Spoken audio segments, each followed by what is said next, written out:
지금 당장 한국을 조사하세요. 지금 전 세계가 충격에 빠졌습니다. 2026년 1월 일본의 수도 도쿄에서 2,400만 명이 순식간에 암흑에 빠졌는데요. 충격에 빠진 일본 총리는 직접 한국을 조사하라고 긴급 명령을 내렸습니다.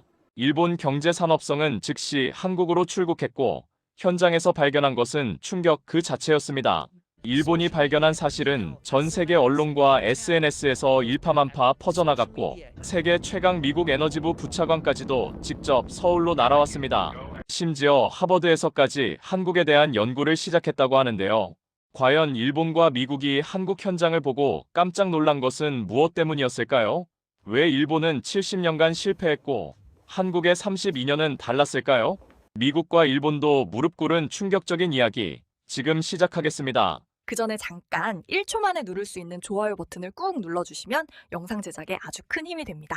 그럼 바로 시작하겠습니다.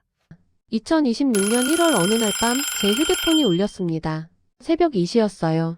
경제산업성 비서실에서 걸려온 전화였습니다. 타카하시 국장님, 지금 즉시 관저로 오십시오.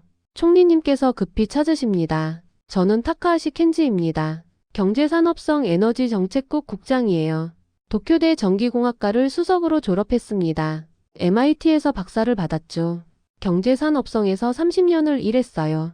일본 전력 시스템에 관해서라면 누구보다 잘 안다고 자부했습니다. 옷을 급히 입고 집을 나섰어요. 거리가 이상했습니다. 너무 어두웠어요. 신주쿠 방향 불빛이 거의 보이지 않았습니다. 시부야 쪽도 마찬가지였어요. 뭔가 큰일이 났구나. 관저로 가는 차 안에서 뉴스를 켰습니다. 속보가 흘러나왔어요.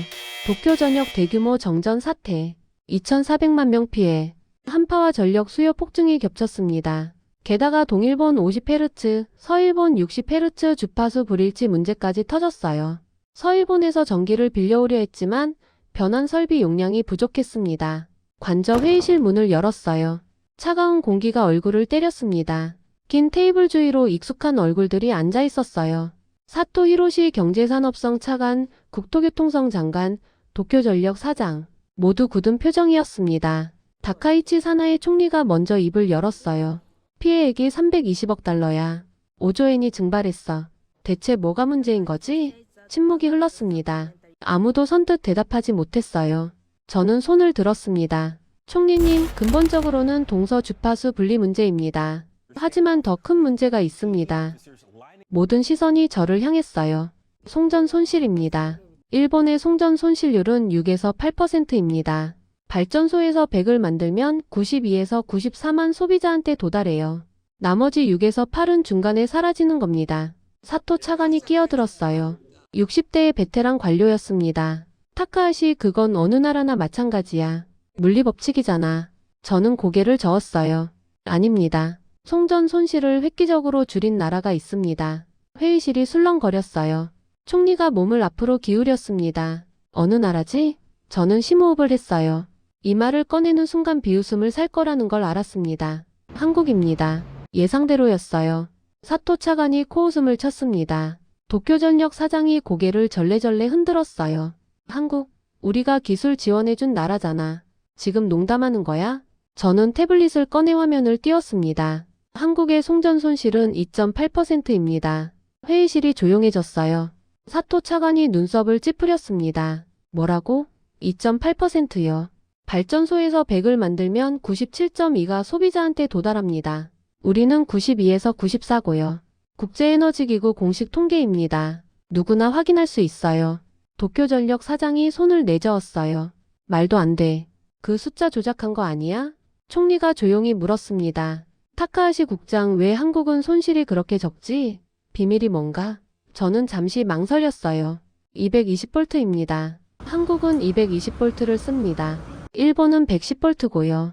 전압이 높으면 같은 전력을 보내는데 전류가 절반으로 줄어요.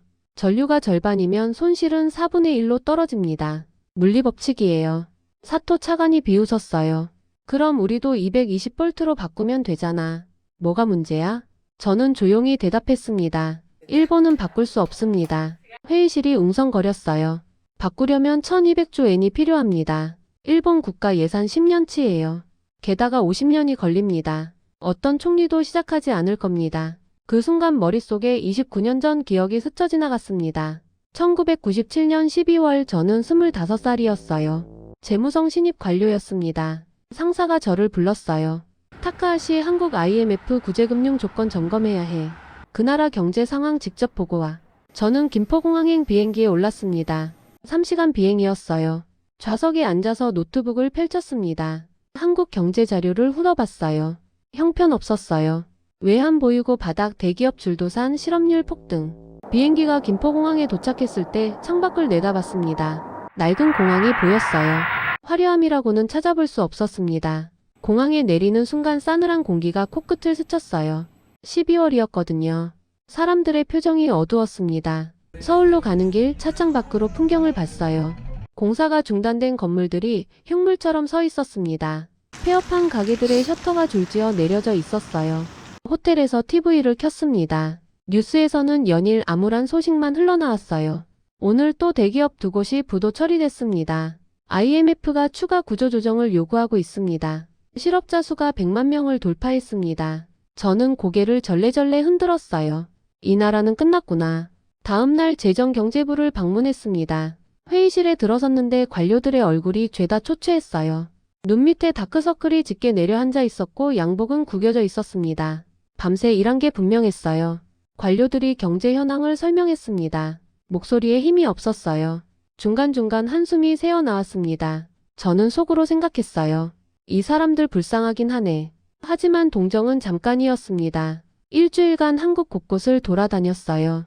공장들이 멈춰 서 있었고 은행 앞에는 예금을 찾으려는 사람들이 긴 줄을 서 있었습니다.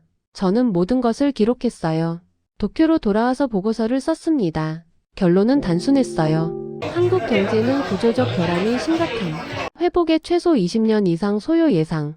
상사가 보고서를 읽고 고개를 끄덕였습니다. 정확한 분석이야 타카하시. 역시 도쿄대 수석답군. 저는 뿌듯했습니다. 그런데 지금 2026년 관저 회의실에서 제가 그 나라 이름을 꺼내고 있었습니다. 사토 차관이 테이블을 쳤어요. 일본이 70년 전부터 시도했던 일을 한국이 해냈다고? 말도 안 돼. 저는 자료를 넘겼습니다. 일본은 1950년대부터 주파수 통일을 시도했습니다. 동일본 50헤르츠, 서일본 60헤르츠를 통일하려고 했어요. 70년이 지났지만 아직도 실패 중입니다. 정치적 합의가 안 됩니다.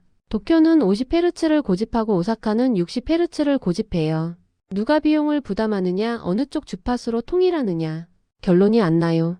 비용도 천문학적입니다. 일본 전역을 하나의 주파수로 통일하는데 1200조 엔이 필요해요. 국가 예산 10년치입니다. 2011년 후쿠시마 대지진 때 문제가 터졌어요. 동일본 전력이 부족해서 서일본에서 빌려오려 했지만 불가능했습니다. 주파수가 달라서요. 변환 설비 용량이 턱없이 부족했어요. 같은 나라인데 전기를 나눠 쓸 수 없었습니다. 회의실이 무거운 침묵에 빠졌어요. 반면 한국은 달랐습니다. 저는 화면을 바꿨어요. 1973년 한국은 결정을 내렸습니다. 전국의 전압을 110V에서 220V로 바꾸겠다고요. 1973년이요? 그때 한국은 세계 최빈국 중 하나였어요. 1인당 국민소득이 400달러도 안 됐습니다. 지금 아프리카 빈국 수준이에요. 밥 먹는 것도 걱정해야 하는 나라였습니다. 도쿄전력 사장이 코웃음을 쳤어요. 그런 가난한 나라가 인프라를 바꿔? 말이 안 되잖아. 바꿨습니다. 32년에 걸쳐서요. 그 사이에 대통령이 7번 바뀌었어요. 군사정권도 있었고 민주정권도 있었습니다. 경제 위기도 겪었어요. 제가 직접 봤던 그 1997년 IMF 위기도 포함해서요. 저는 잠시 말을 멈췄습니다. 하지만 단 한 번도 프로젝트가 중단되지 않았어요. 사토 차관이 의심스러운 눈으로 물었습니다. 그게 가능해? 정권이 바뀌면 정책도 바뀌는 게 당연하잖아.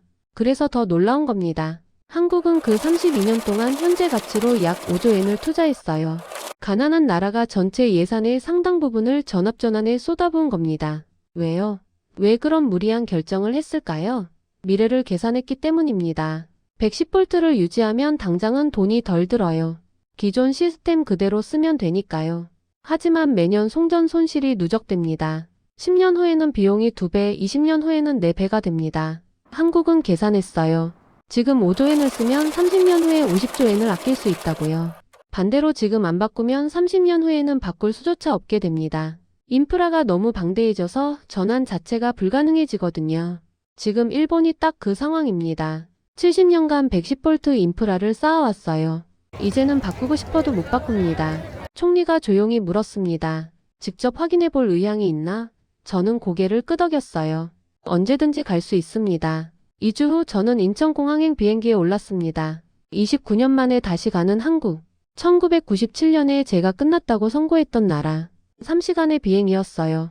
비행기가 인천 상공에 도착했을 때 창밖을 내다봤습니다. 그리고 눈을 의심했어요.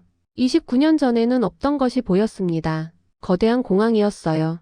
유리와 철골로 이루어진 초연대식 건물. 활주로가 끝없이 뻗어 있었고 비행기들이 줄지어 서 있었습니다. 이게 그 나라야? 비행기에서 내리는 순간 공기가 달랐어요.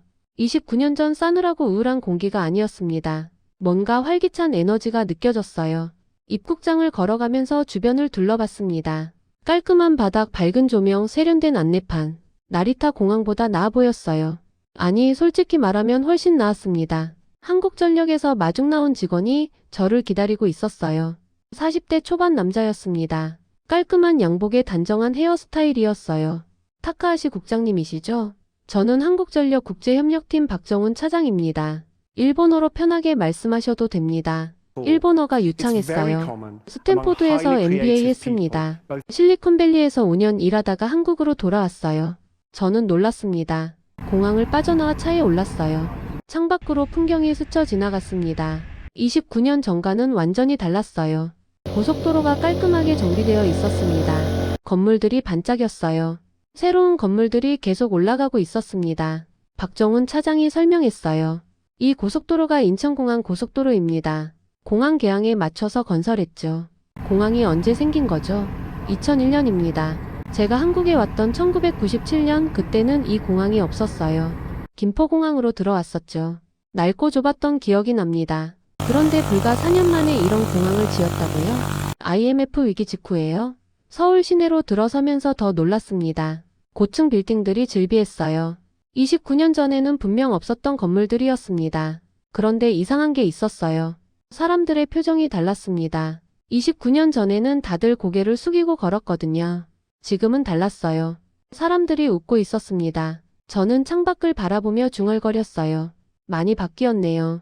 박정훈 차장이 고개를 끄덕였습니다. 네, 1997년 이후로 많이 바뀌었죠. 그가 잠시 말을 멈췄어요. 그때 힘들었습니다. 저도 중학생이었는데 아버지 회사가 부도났어요. 한동안 어려웠죠. 저는 대답하지 못했습니다. 그때 저는 도쿄에서 이 나라 끝났다고 보고서를 쓰고 있었거든요. 다음날 아침 한국전력 본사로 향했습니다. 나주에 있는 본사였어요. 서울에서 KTX로 2시간 거리였습니다.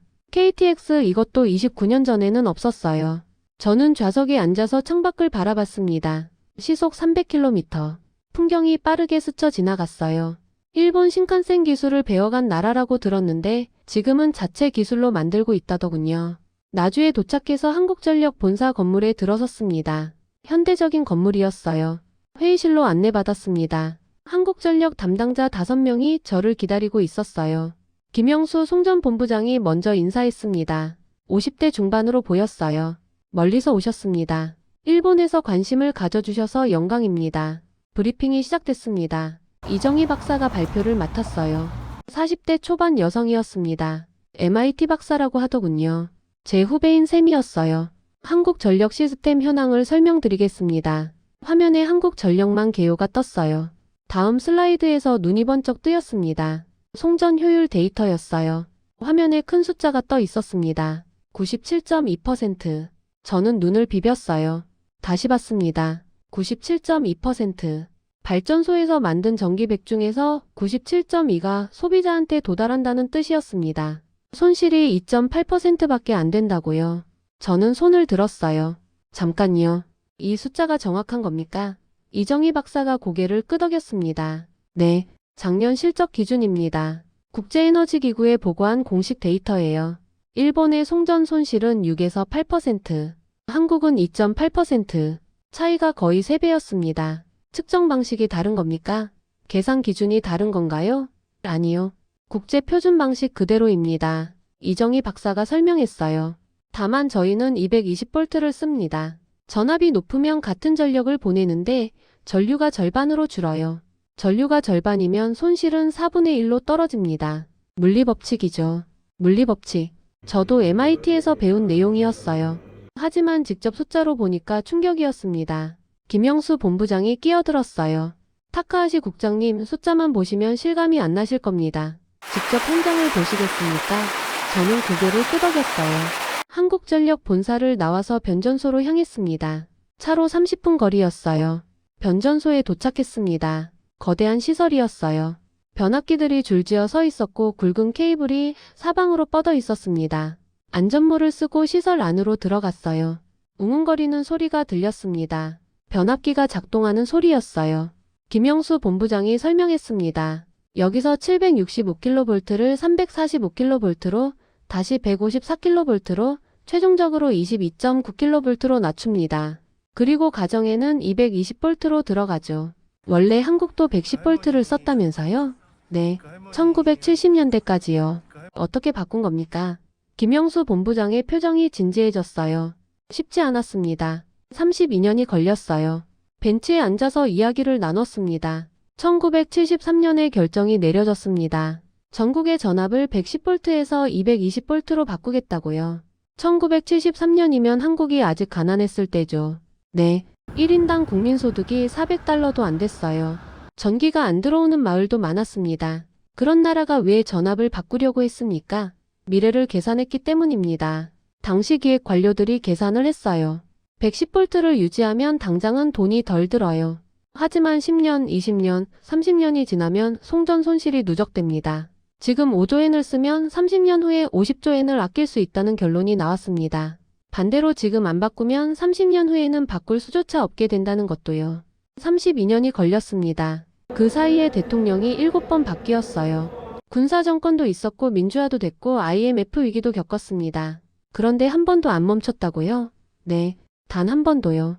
저는 잠시 말을 잃었어요. 어떻게 가능했습니까? 김영수 본부장이 쓸쓸하게 웃었어요. 힘들었죠. 매번 예산 깎자는 목소리가 나왔어요. 경제가 어려울 때마다 나중에 하자는 의견이 나왔습니다. 그런데요. 결론은 항상 같았어요. 계속한다. 여기서 멈추면 지금까지 투자한 게 다 물거품이 된다. 끝까지 간다. 2005년에 마지막 작업이 끝났습니다. 전국이 220V로 통일됐어요. 저는 변전소 철탑을 바라봤어요. 굵은 전선이 하늘로 뻗어 있었습니다. 저 전선 안으로 220V 전기가 흐르고 있었어요. 32년간의 노력이 저 안에 담겨 있었습니다. 일본은 왜 못 바꿀까요? 김영수 본부장이 저를 바라봤어요. 너무 일찍 성공했기 때문입니다. 일본은 100년 전에 이미 전력망을 깔았잖아요. 그때 110V로 정했고 100년간 쌓아왔어요. 이제는 바꿀 수가 없어요. 너무 많이 깔렸거든요. 한국은 달랐어요. 1970년대까지 전기 인프라가 거의 없었거든요. 깔린 게 별로 없으니까 바꿀 수 있었어요. 후발주자의 이점이었군요. 네. 하지만 그 이점을 살린 건 선택이었습니다. 기회가 있을 때 잡은 거예요. 타카하시 국장님, 일본은 선발주자의 저주에 걸린 겁니다. 먼저 성공했기 때문에 오히려 바꿀 수 없게 된 거예요. 선발주자의 저주. 그 말이 가슴에 박혔습니다. 1997년 제가 본 한국 관료들. 밤새 일하던 그들의 초췌한 얼굴. 저는 그들을 불쌍하다고 생각했어요. 끝난 나라의 공무원들이라고요. 하지만 진짜 불쌍한 건 저였습니다. 저는 그들의 의지를 몰랐거든요. 위기 속에서도 미래를 포기하지 않는 그 힘을요. 저는 그냥 숫자만 봤어요. 외환 보유고 실업률 부채 비율. 숫자 뒤에 있는 사람들의 의지는 보지 못했습니다. 그날 저녁 서울의 한 호텔 라운지에서 예상치 못한 사람을 만났습니다. 제임스 워커 미국 에너지부 부차관이었어요. 50대 후반의 남자였습니다. 짧은 백발의 정장 차림이었어요. 타카하시 국장님, 일본 조사단이 온다는 소식을 듣고 저도 왔습니다. 통역 없이 영어로 대화했어요. 워커의 영어는 미국식이었습니다. 하버드에서 공부했다고 하더군요. 솔직하게 말씀드리겠습니다. 그가 서류 봉투에서 자료를 꺼냈어요. 미국의 전력 시스템 현황입니다. 저는 자료를 받아 펼쳤어요. 첫 페이지부터 충격적인 내용이었습니다. 미국 송전 손실 22에서 24%, 연간 손실 비용 380억 달러, 전환 예상 비용 4조 5천억 달러. 워커가 말을 이었어요. 미국도 110V를 씁니다. 일본과 같은 문제죠. 바꾸려면 6천조 엔이 필요해요. 현실적으로 불가능합니다. 100년간 쌓인 인프라를 어떻게 바꾸겠어요? 뉴욕 맨해튼 지하에만 전선이 수만 킬로미터예요. 건물마다 벽 안에 천장 위에 다 배선이 들어가 있어요. 이걸 다 뜯어낸다. 불가능합니다. 저는 할 말을 잃었어요. 미국도요? 워커가 고개를 끄덕였습니다. 하버드에서 한국 케이스 스터디합니다. 220V 전화는 21세기 인프라 역사상 최고의 성공 사례예요. 타카하시 국장님, 미국도 한국한테 배워야 합니다. 우리도요. 그의 눈에 진심이 담겨 있었어요. 저는 한참 동안 말이 없었습니다. 세계 최강대국 미국까지 인정하다니. 워커가 덧붙였어요. 한국을 무시하던 시대는 끝났습니다. 이제는 배울 때예요. 선발 주자의 저주. 미국도 일본도 같은 처지입니다. 한국은 달랐어요. 늦게 출발했기 때문에 처음부터 제대로 깔 수 있었습니다. 그리고 32년간 멈추지 않았어요. 그게 차이를 만들었습니다. 도쿄로 돌아와서 관저보고를 준비했습니다. 머릿속이 복잡했어요. 29년 전 제가 끝났다고 했던 나라. 그 나라가 지금 일본을 가르치고 있었습니다. 관저 회의실 문을 열고 들어갔어요. 다카이치 총리와 강요들이 저를 기다리고 있었습니다. 저는 프로젝터를 켰습니다. 총리님, 그리고 참석하신 모든 분들, 불편한 진실을 말씀드리겠습니다. 일본의 전력 인프라는 세계 최고가 아닙니다. 회의실이 술렁거렸어요. 한국의 송전 효율은 97.2%입니다. 일본은 92에서 94%입니다. 차이가 약 5%포인트예요. 숫자가 화면에 크게 떴어요. 사토 차관이 자리에서 일어났습니다. 그래서 뭘 어쩌자는 거야? 우리도 220V로 바꾸자고? 저는 고개를 저었어요. 불가능합니다. 일본은 바꿀 수 없습니다. 바꾸려면 1200조 엔이 필요하고 50년이 걸립니다. 어떤 총리도 시작하지 않을 겁니다. 총리가 조용히 물었습니다. 그럼 해결책이 없다는 거야? 근본적인 해결책은 없습니다. 하지만 손실을 줄이는 방법은 있어요. 스마트 그리드 기술, 분산 발전, 재생 에너지 연계. 이런 방법들로 손실을 줄일 수 있습니다. 그런데 이 기술들도 한국이 앞서 있습니다. 배워야 합니다. 저는 목소리를 낮췄습니다. 29년 전에 저도 같은 생각이었습니다. 사토 차관이 눈을 크게 떴어요. 1997년에 제가 한국에 갔었습니다. IMF 위기 때요. 그때 저는 보고서를 썼어요. 이 나라는 끝났다고요. 제 보고서가 맞았다면 한국은 지금쯤 망해 있어야 합니다. 그런데 어떻게 됐습니까? 29년이 지난 지금 그 나라가 우리를 가르치고 있어요. 제가 끝났다고 선고한 나라가요. 사토 차관의 얼굴이 굳어졌어요. 저도 미국인입니다. 미국이 최고라고 믿고 싶어요. 하지만 숫자는 거짓말을 안 합니다. 아니, 제가 일본인입니다. 말을 잘못했습니다. 저도 일본인입니다. 일본이 최고라고 믿었어요. 하지만 사실은 사실입니다. 다카이치 총리가 천천히 입을 열었습니다. 타카하시 국장, 결론이 뭔가? 겸손해져야 합니다. 일본이 모든 면에서 최고라는 생각을 버려야 해요. 다른 나라에서 배울 점이 있다면 배워야 합니다. 한국은 가난한 나라였습니다. 우리가 무시하던 나라예요. 그런데 그 나라가 32년간 포기하지 않고 해냈습니다. 우리 일본은 어떻습니까? 70년간 논의만 하고 실행은 못했잖아요. 정치적 합의를 못해서요. 지역 간 이해관계 때문에요. 한국한테 배울 건 기술이 아닙니다. 의지예요. 결정하면 끝까지 가는 의지. 그게 한국을 만들었고 그게 일본에게 부족한 겁니다. 발표가 끝났어요. 회의실이 무거운 침묵에 빠졌습니다. 총리가 자리에서 일어났어요. 타카하시 수고했네. 참모들이 따라 나갔습니다. 저는 자료를 정리하고 있었어요. 그때 사토 차관이 제 앞에 섰습니다. 타카하시. 네, 나도 1997년에 한국 갔었어. 저는 놀랐어요. IMF 협상단 일원이었어. 그때 한국 재무부 장관을 만났는데 그 사람이 울더라고. 나라가 망하게 생겼으니까 우리한테 돈 빌려달라고 고개 숙이는 게 얼마나 치욕스러웠겠어.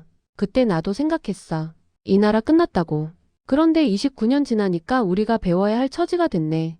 사토 차관의 목소리가 떨렸어요. 분하다. 솔직히. 저는 고개를 끄덕였어요. 저도 그렇습니다. 하지만 사토 차관이 심호흡을 했어요. 내 말이 맞아. 숫자는 거짓말을 안 해. 감정적으로 부정한다고 사실이 바뀌지 않아. 그가 손을 내밀었어요. 수고했어. 좋은 보고서야. 관절을 나오면서 하늘을 올려다봤어요. 도쿄의 하늘은 맑았습니다. 저 하늘 아래 110V 전선이 깔려 있어요. 100년 넘게 바꾸지 못한 시스템. 한국에는 220V가 흐르고 있습니다. 32년간의 노력으로 바꾼 시스템. 같은 전기인데 다른 미래를 만들고 있었어요.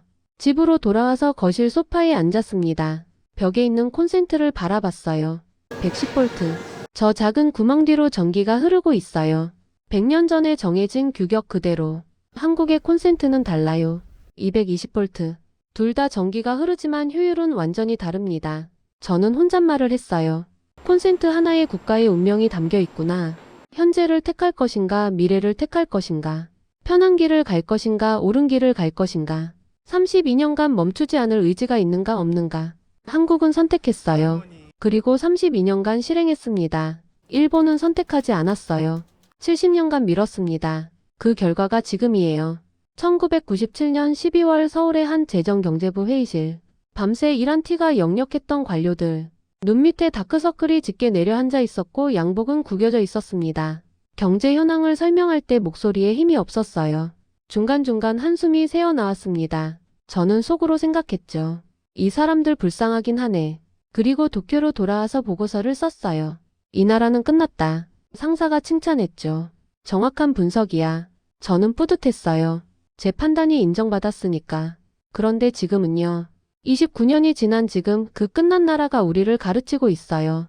그때 밤새 일하던 관료들. 그들은 나라가 망할 위기에도 포기하지 않았어요. 220V 전환 프로젝트도 계속했습니다. IMF 구제금융을 받으면서도 멈추지 않았어요. 지금 멈추면 지금까지 투자한 게 다 물거품이 된다. 끝까지 간다. 그게 그들의 대답이었어요. 저는 그들을 불쌍하다고 생각했어요. 망해가는 나라의 공무원들이라고요. 하지만 진짜 불쌍한 건 저였습니다. 저는 그들의 의지를 몰랐거든요. 노트북을 열고 새 문서를 만들었습니다. 일본 전력 인프라 개선 전략. 한국에서 배운 것들. 마지막에 이렇게 썼어요. 콘센트를 보실 때마다 기억하십시오. 그 뒤에는 한국과의 선택이 있습니다. 일본은 70년간 선택하지 못했습니다. 한국은 32년간 멈추지 않았습니다. 바꿀 수 있을 때 바꾸지 않으면 영원히 바꿀 수 없게 됩니다. 이것이 선발주자의 저주입니다. 이것이 한국이 우리에게 가르쳐준 것입니다. 저는 29년 전에 그 나라가 끝났다고 했습니다. 오늘 저는 그 나라 앞에서 고개를 숙입니다. 지금까지 경제산업성 타카하시 켄지가 한국에서 목격한 충격적인 이야기였습니다.